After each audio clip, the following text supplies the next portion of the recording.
பிள்ளையார்பட்டியில் கஜமுக சூரம்சகாரம். விநாயகருடன் போர் புரிய கையில் வேலுடன் சுற்றி சுற்றி வலம் வந்து மிரட்டிய கஜமுகன் திரளான பக்தர்கள் முன்னிலையில் தனது வலது தந்தத்தை கையில் எடுத்து வதம் செய்த கற்பக விநாயகர். சிவகங்கை மாவட்டம் திருப்பத்தூர் அருகே அமைந்துள்ள உலக பிரசித்தி பெற்ற பிள்ளையார்பட்டி ஸ்ரீ கற்பக விநாயகர் கோவிலில் கஜமுக சூரம்சகாரம் மிக பிரம்மாண்டமாக நடைபெற்றது. இக்கோவில் சதுர்த்தி விழா கடந்த 18ஆம் தேதி கொடியேற்றத்துடன் தொடங்கியது. இன்று நடைபெற்ற கஜமுக சூரம்சகாரம் விழாவை முன்னிட்டு திருநாள் மண்டபத்தில் வெள்ளி யானை வாகனத்தில் உற்சவர் விநாயகர் வாள், வில், அம்பு ஆகியவற்றுடன் எழுந்தருளினார். அங்கு அவருக்கு மகா தீபாராதனை காட்டப்பட்டது. அதனைத் தொடர்ந்து யானை தந்தத்துடன் எழுந்தருளிய கற்பக விநாயகர் மேலதாளங்களுடன் கிழக்கு கோபுரம் வழியாக திருவீதியை சூரனுடன் சுற்றி தெப்பக்குளத்தை வலம் வந்தார். அங்கு விநாயகர் பெருமானை கஜமுகன் 3 முறை சுற்றி வந்து ஆர்ப்பரித்தார். பின்பு யானை முகத்தில் காணப்பட்ட சூரனுடன் விநாயகர் போரிட்டார். தொடர்ந்து சூரனின் யானை தலையை தனது தந்தத்தால் கொய்து வதம் செய்யும் சூரம்சகாரம் நடைபெற்றது. அதன் பின்பு தீபாராதனை காட்டப்பட்டது. இந்த நிகழ்ச்சி திரளான பக்தர்கள் கலந்து கொண்டு விநாயகரை தரிசித்தனர். சூரம்சகாரம் நிகழ்ச்சி நடைபெற்ற இடத்தில் கற்பக விநாயகரை வரவேற்று பெண்கள் வண்ண வண்ண மலர்களால் பூக்கோலமிட்டனர். பின்பு விநாயகர் புராணம் படை வாசிக்கப்பட்டது.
என்ன புஷ்னு வச்சு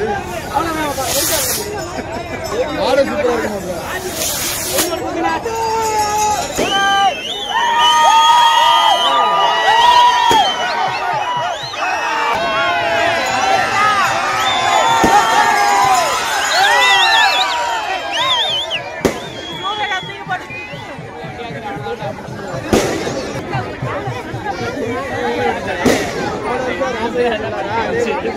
Gracias.